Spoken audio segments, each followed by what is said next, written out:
हो रहा है।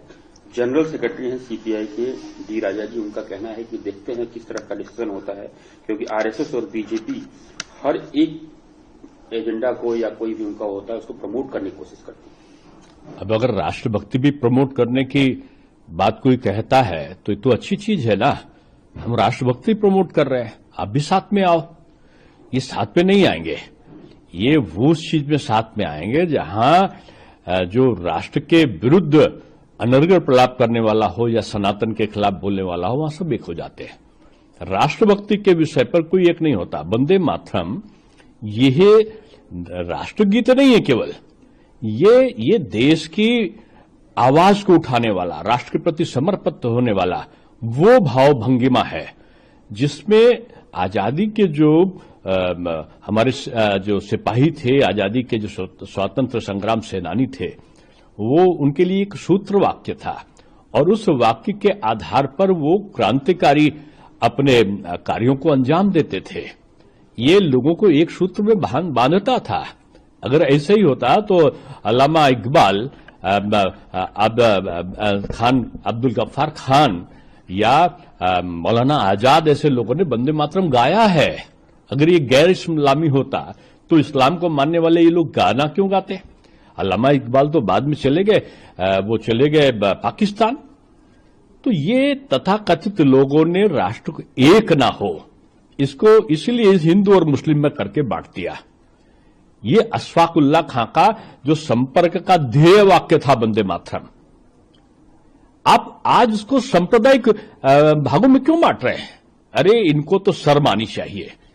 आप देखो, जिसमें बंकिम चंद्र चट्टोपाध्याय जी ने जहां बैठते थे उनका जो स्मारक बनाया गया, वो उस स्मारक में ताला लगा हुआ है। वहां मजदूर सोते हैं जाके, धूल से पूरा वो आच्छादित है। उसको राष्ट्रीय धरोहर बना के उसका निर्माण किया गया था। आप राष्ट्रगीत लिखने वाले व्यक्ति की राष्ट्रीय धरोहर का इतना अपमान कर रहे हैं। उनकी 5वीं पीढ़ी के लोग आज भी कह रहे हैं कि ऐसे ही करना तो उसको राष्ट्रीय धरोहर क्यों बनाया? लाइब्रेरी की जगह आज दूसरी चीज का उपयोग आप कर रहे हो। फिर आप कहते हो कि बीजेपी मुद्दा बनाती। अगर बीजेपी राष्ट्रवाद को मुद्दा बनाती है तो राष्ट्रवाद की इस धारा में आप भी डुबकी लगाओ ना। ये कांग्रेस, ये तृणमूल, ये कम्युनिस्ट, ये सपा, ये आरजेडी, ये अपने आप को क्या राष्ट्र प्रेम से अलग मानते हैं? मैं समझता हूं कि वंदे मातरम का गान ये शक्ति और ऊर्जा का संचार करता है। मोदी जी ने तो करके दिखाया ना, वंदे मातरम जो है उसमें डाक टिकट जारी हुआ। उसके आप देखो तो वंदे भारत ट्रेन चल रही है। ये आज से थोड़ी है।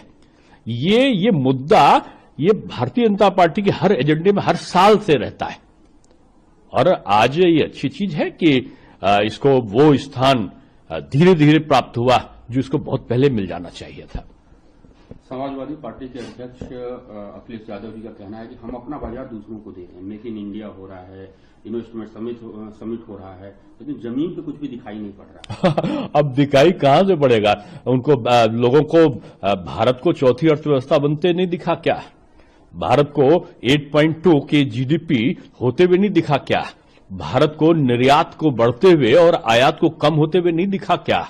लोगों को चौड़े चौड़े एक्सप्रेसवे, चौड़े चौड़े आज हाईवे और मेट्रो रेल से लेकर जो रीजनल ट्रेन तक हैं, 2 हवाई अड्डे से 22 हवाई अड्डे तक हैं, रेलवे स्टेशनों का जो जाल है कितने 100 किलोमीटर नहीं कितने 1000 किलोमीटर बढ़ गया। अगर किसी को ये ना दिखे तो उसको स्वप्न दृष्टा के तौर पर ही मैं कह सकता हूं कि उसको स्वप्न आना चाहिए।